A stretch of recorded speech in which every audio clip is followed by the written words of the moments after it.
саволҳое ки дар пешум дорам барои шумо худохоҳад ҷавобшо мегардонам. саволе ки дар ин ҷо омадааст, гуфтанд ки мо шунидем ки аз шумо мурдаро ба тарафи рост гузоштан яке аз мақсад амон заруратҳо ҳаст ё яке аз суннатҳои пайғамбар ҳаст. яъне бародарои азиз, мо вақте ки мурдаомона мебарем ба хонаи қабра, бояд ҳамонҳоро мақсад дар даруни лаҳад чӣ хел бигзорем. ина ҳозир шумо ҳамат медонед ки мебарем ҳамамон дар даруни лаҳад вақте ки дохилш мекунем ба пушт мехобонемшу ва сари ҳамон мурдара бигем тарафи қибла мегардонем. ҳозир дар ҳамин диёри мову шумо, дар мардуми мову шумо, дар ҳамаи ҷо ҳаминай. ба пушт мехобонему, фақат чеҳраша бигем рӯи ҳамура ба дастмон мегардонем тарафи қибла.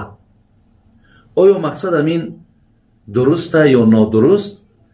ман бародарои азиз, дар пешим ин китоби мухтасарай ва албатта яке аз китобҳои машҳури мову шумо ки ҳаст ва дорои чандин шарҳҳо ҳаст ва чандин фатвое ки дар мазҳаби ҳанафӣ ҳаст.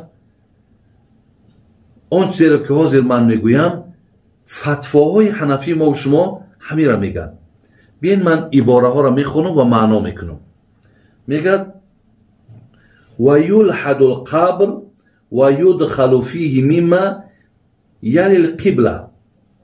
мегӯяд аввалан мегӯяд барои қабр, мегӯяд барои қабр бояд лаҳад биканем. яъне дар ҳар ҷое ки бародарони азиз имкони лаҳад кандан бошад, суннат ҳамина ки бояд ки лаҳад биканем.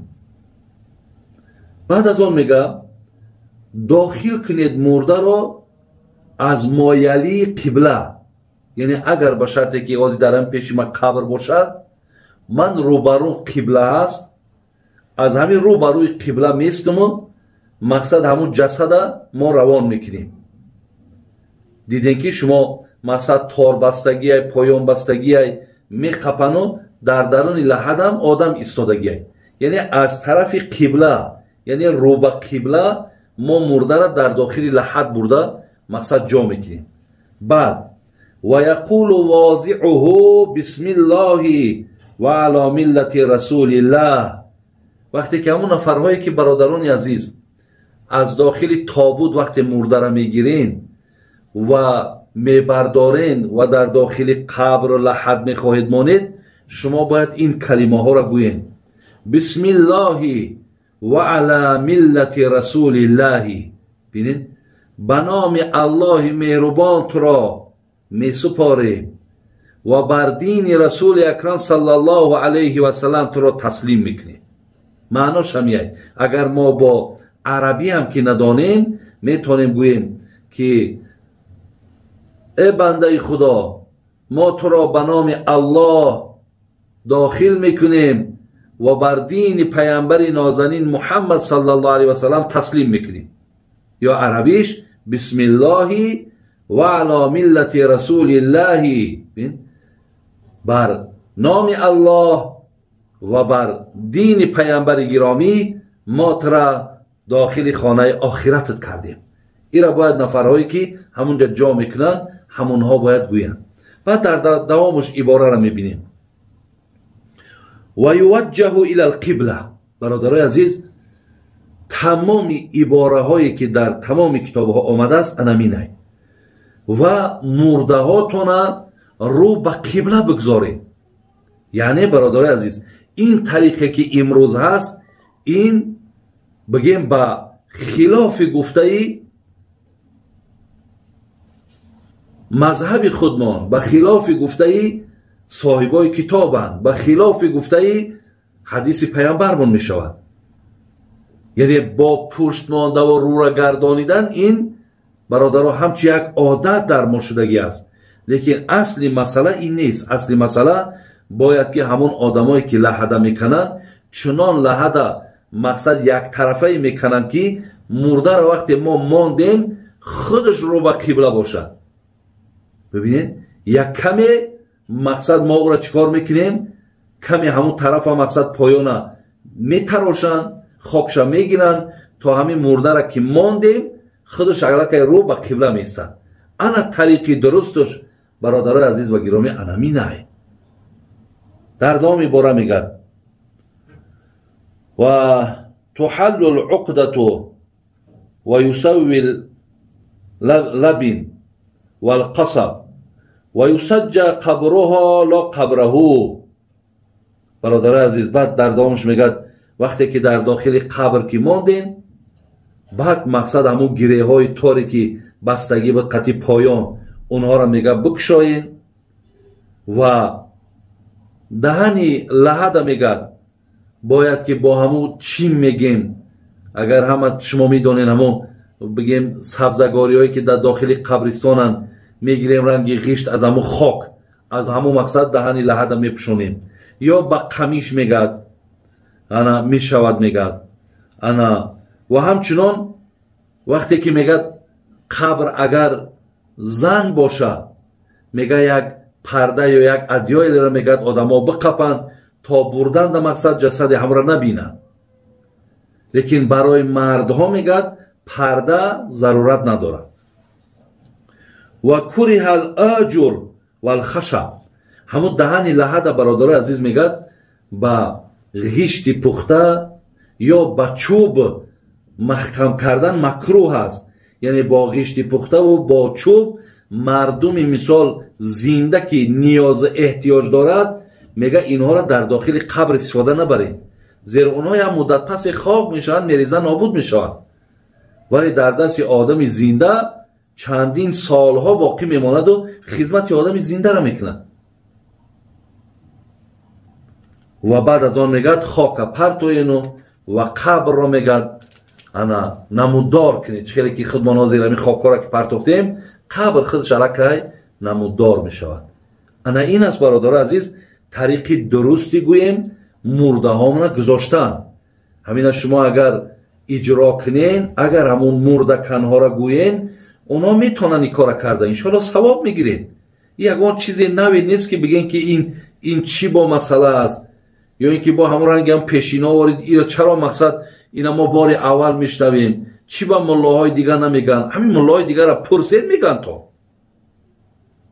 امروز شاید که من یک کمی امکانیت میاوم و در گوش شما بعضی گپا را که میرسانم، شما که از من میشنوین این مسئله را که از دیگران نپرسیدین در نظرتون همیتا قبولش دشوار میتوه و هیچ یکون جای دشواری نداره. همون ملاهاتون نپرسین. همین مختصری که حاضر من گفتم همین مختصر الوقایه است، همین کتاب همین در دست همه داملای ما هست.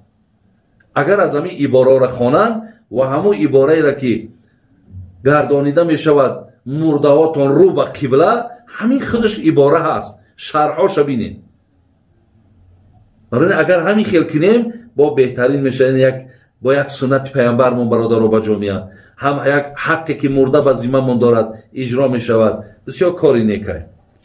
سوال دیگری که کردن برادران عزیز از ما میپرسن که همین مرده را وقتی میشوییم در هر جا برادرای عزیز تا حاضر از سادگی ما های یا نمیدانم از همین راستی همین اهل علم که وقتی گوش نمیکنین، وقتی همین سخن داملا را گوش نمیکنین، همون چیزای کونه‌ای که در پیش بود با همونا که تکیه میکنین، بعد همین اختلاف و نافهمی ها زیاد میشه. همینجا یک مسئله است که مسئله همین آب مرده میگه. همین آب مرده را میگه گرم کردنش میگه از ترمیکس یا از تفل اجازت نمیتن. میگه باید حتما ایرا برده در همون پاچکی میگیم که دیگه میمانیم و یگان خراک پزیا مونده، میگه حتما باید در همون پاچکی باشه. هزون قطعی میگه آب گرم کنید. این آب ترمیکس آب تفل مقصد نمیشود. آیا همین مقصد حقیقت دارد یا نه؟ نه، حقیقت ندارد. اگه برادرای عزیز شما یک اندیشه کنین، اگه جهت دینیش من گفتم این در جهت دینی این گپ یگان اساس ندارد که در پاچکی باشد، در دیگ باشد، به هیزم باشد یا کروشکش صفالی باشد یا همون کوزه آبی که باید بریزی صفالی باشد ای خاک باشد، اینا همه یک چیزای من نمیدانم، راستی من نمیدانم همین از کجا پیدا شدن. شاید همین یک نفر همین کار کرده باشد، خب مردم از همون پیروی کده رفتن گیرد همون را همچه یک شریعت قبول کردین. و ایلا برادر عزیز، آدمی زنده از مرده ده احترام و مرتبه و منزلتش بالای. همین تصور که این همین خودت تا وقتی آلی نمرده بودی ای همین ترمیک سابازی میکردی، ببین ای تفل طهارت میکردی با همین کروشکای خواه پلاسماسی ای خواه آهنی ای خواه سمیستی تل ای با همونا آبازی میکردی. برای آدم زنده ممکن بود است و برای آدم مرده ممکن نبوده. خودتون همین را یک منطقا گوش کنین، همین در عقلتون کمتر سالم باشه همین چیز شما در حال میگین درست. اوی چی بوده آدم زنده ده ممکن و آدم مرده ده ممکن نبوده؟ یا چی او یگان با یگان مقام پیدا میکنه، مرتبه پیدا میکنه تا جای شید که مردم میگه همون آبی مرده را میگه باید در جبار نریزی. در جبار ممکن نبوده، ایرا باید بری در مقصد یگان زمین یا که در بیخ یگان درخت او را بریزی. آخی آبی مرده یک آبی نجیس های، او چی دارد که اینقدر او را شما احترام میکنین، اینقدر احتیاط میکنین؟ همین آبی مرده چی دارد؟